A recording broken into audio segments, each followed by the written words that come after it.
Assalamualaikum warahmatullahi wabarakatuh. Perkenalkan, nama saya Nisa Genur Aini dari Prodi Pendidikan Ekonomi Semester 5 Universitas Pancasakti Bekasi. Saya akan menjelaskan mata kuliah Perekonomian Internasional dengan dosen pengampu Ibu Hani Ari Rahmani, MPD.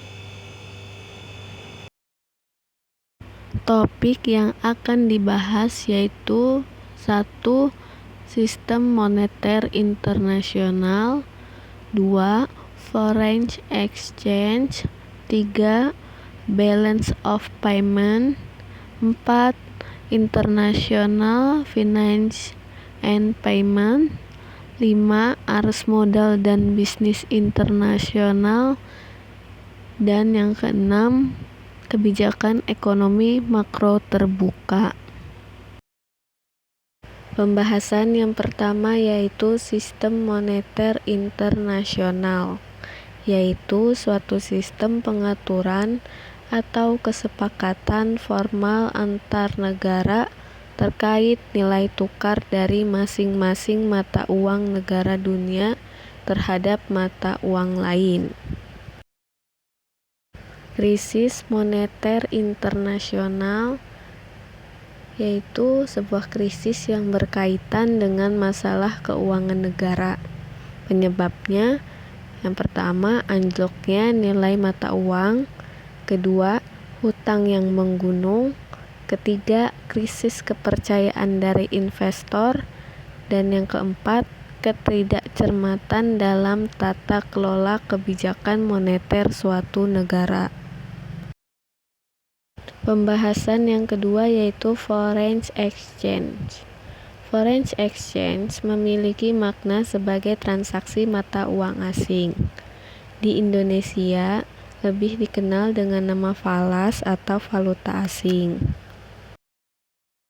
Faktor-faktor yang mempengaruhi kurs falas yaitu yang pertama, supply and demand foreign currency, kedua, posisi balance of payment, ketiga, tingkat inflasi, keempat, tingkat bunga, kelima, tingkat income, keenam, pengawasan pemerintah, ketujuh, ekspektasi, spekulasi, dan rumor.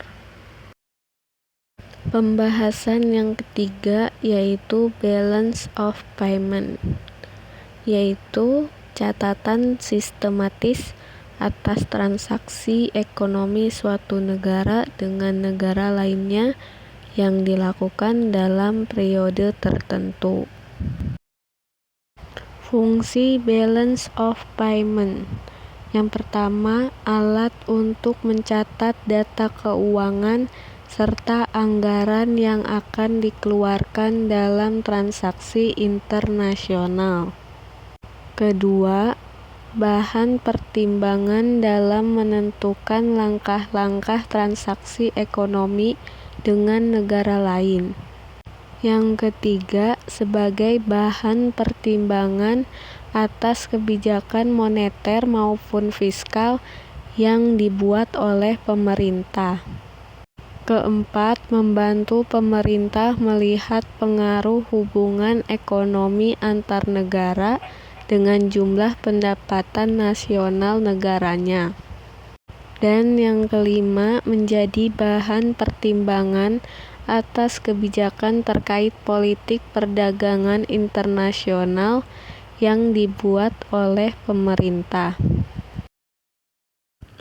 Pembahasan yang keempat yaitu International Finance and Payment. Pembiayaan internasional yaitu pendanaan yang diberikan oleh suatu pihak kepada pihak lain untuk mendukung investasi yang telah direncanakan. Pada umumnya, sumber-sumber pembiayaan dalam transaksi ekonomi internasional terdiri atas 1. Sumber dana sendiri dari pembeli atau importir, kedua, sumber dana berupa kredit dari penjual atau eksportir, dan yang ketiga, sumber dana dari pihak ketiga, terutama dari lembaga keuangan bank dan non-bank.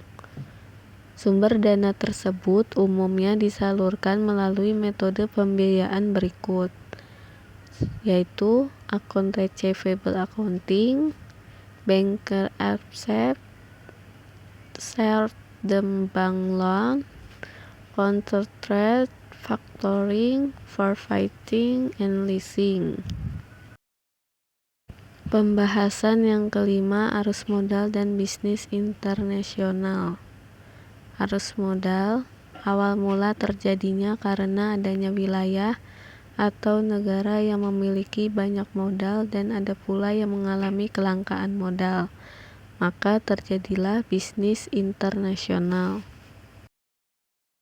Lalu pembahasan yang keenam, kebijakan ekonomi makro terbuka.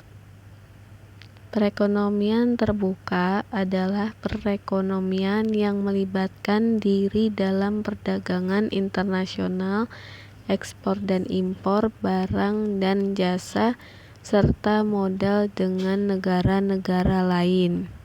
Ekonomi terbuka disebut juga ekonomi 4 sektor, yaitu sektor rumah tangga, sektor perusahaan, sektor pemerintah, dan sektor negara lain. Ada beberapa alasan yang memicu terjadinya perekonomian terbuka, yaitu 1. Perbedaan kondisi produk, 2. Menghemat biaya produksi, 3.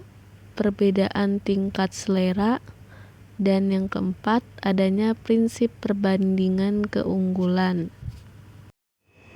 Demikian yang bisa saya sampaikan. Wassalamualaikum warahmatullahi wabarakatuh.